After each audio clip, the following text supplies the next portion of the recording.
Québec a dévoilé les détails de son plan Nord aujourd'hui. Le territoire du plan Nord, c'est le Nunavik, la baie James, la partie nord du lac Saint-Jean et aussi une grande partie de la Côte-Nord. En fait, c'est 72 % de toute la superficie du Québec, 1 100 000 km².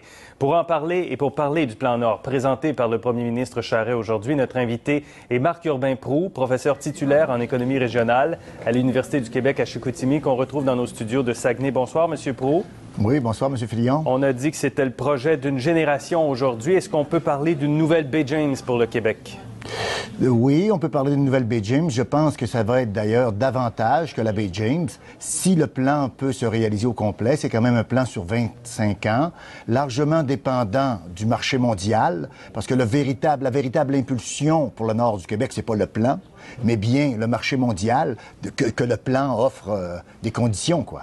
Est-ce que vous croyez, en disant cela, que le gouvernement spécule un peu sur la hausse des prix des métaux qui a été complètement phénoménale au cours des dernières années? Oui, bien, il y a un peu de spéculation, mais je pense que les prix vont demeurer aussi assez relativement élevés, étant donné la demande des pays émergents. On en nomme 4 d'habitude, des pays émergents, mais il y en a d'autres qui vont émerger aussi, comme l'Indonésie, par exemple, ou la Thaïlande, la Turquie, qui vont venir prendre le relais de la Chine, l'Inde et le Brésil actuellement.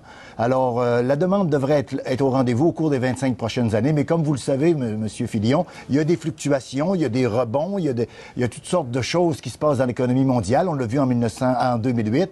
Alors, sans spéculer, il demeure qu'il y a quand même un bon nombre d'incertitudes. Oui, et Nature Québec disait aujourd'hui que, dans le fond, tout ce que ça sert, c'est le boom minier. Ça sert les entreprises privées. On va fabriquer des infrastructures, on va fabriquer des routes, mais essentiellement pour amener l'entreprise privée dans la mine et profiter justement des minerais. Bien, c'est certain que c'est un plan très orienté sur la croissance économique à partir de l'extraction minière. C'est pas un plan très orienté sur le développement. C'est là probablement le flou et l'incertitude qu'on pourrait soulever aux téléspectateurs, c'est que nous restons dans... On ne sait pas exactement comment on va pouvoir au Québec collecter une partie de la rente minière qui va être générée par l'extraction minière et comment avec cette partie qu'on va favoriser le développement du Nord autrement que par des transferts de fonds à des populations par des mesures sociales. On dit 14 milliards sur 80 milliards qui iront au gouvernement. Est-ce que c'est crédible et est-ce que c'est assez?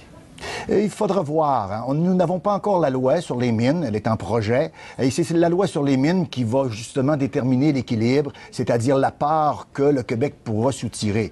Évidemment, il y a un débat au Québec sur cette loi sur les mines. Certains avancent que ce serait une taxe ou un impôt sur la profitabilité des entreprises. D'autres préfèrent avancer l'idée de collecter des redevances sur la valeur à la livraison. Ça paraîtrait. Ouais. Alors, à ce moment-là, la valeur à livraison serait beaucoup plus sûre que le Québec obtienne la juste mesure de la valeur, en fait, du minerai. Et il y a une part d'actionnariat également. Investissement Québec va s'impliquer dans les projets. On donne le mandat d'Investissement Québec de s'impliquer dans le projet. Est-ce que ça, c'est une première? C'est intéressant, à votre avis? Oui, moi, je pense que c'est une très bonne nouvelle. On verra dans la réalité.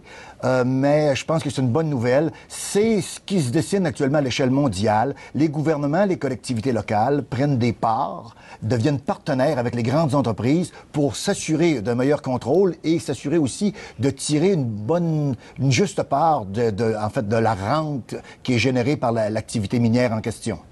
3000 des 3500 mégawatts dont on parle dans le projet, ça, c'est pour de l'hydroélectricité. On a l'impression qu'on va continuer à faire ce qu'on connaît déjà en quelque sorte. Hein?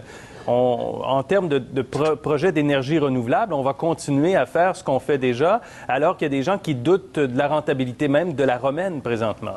Oui, mais c'est pas évident actuellement, M. Fillon, de déterminer exactement la rentabilité de la romaine ou de futurs projets. On l'a vu avec la baie James, notamment dans les années 70, à cause des fluctuations du marché nord-américain et du marché mondial de l'énergie. Actuellement, avec le gaz de schiste, on assiste à un effondrement des prix, ou du moins les prix sont moins en explosion qu'ils étaient il y a 2 ans, 3 ans, mais ça peut revenir. Il peut y avoir toutes sortes de phénomènes qui influencent la conjoncture. Donc, C'est difficile de déterminer actuellement la rentabilité exacte des futurs projets hydroélectriques. Une chose qui est certaine, c'est une belle énergie propre.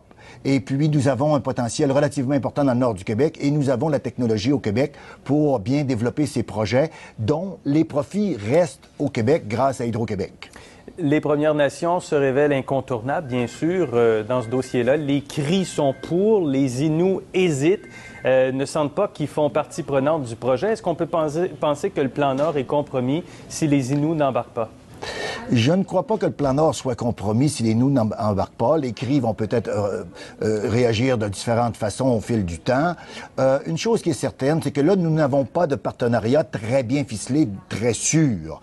Alors, cette question-là reste aussi... Là aussi, il y a du flou, comme je le disais tout à l'heure. Mais il y en a beaucoup de flou, hein, finalement? Ben, il y a beaucoup de flou, oui. C'est un plan qui est très bien fait, techniquement bien fait. On a fait une vaste consultation, on a des échéanciers, on a des coûts. C'est quand même relativement bien fait comme opération. Mais il reste encore beaucoup d'incertitudes et beaucoup de flou, M. Filion. À suivre, en tout cas. Merci beaucoup, M. Proulx. Au plaisir. Au plaisir. Au revoir. Au revoir. Et à votre tour à la maison, si vous avez des commentaires sur le plan Nord aujourd'hui, RDI Économie à commercial radiocanada.ca. Dans un instant, 24 heures en 60 minutes avec Anne-Marie Dussault. Si vous nous suivez en rediffusion, c'est le National avec Geneviève Asselin. Bonne soirée à notre antenne. À demain.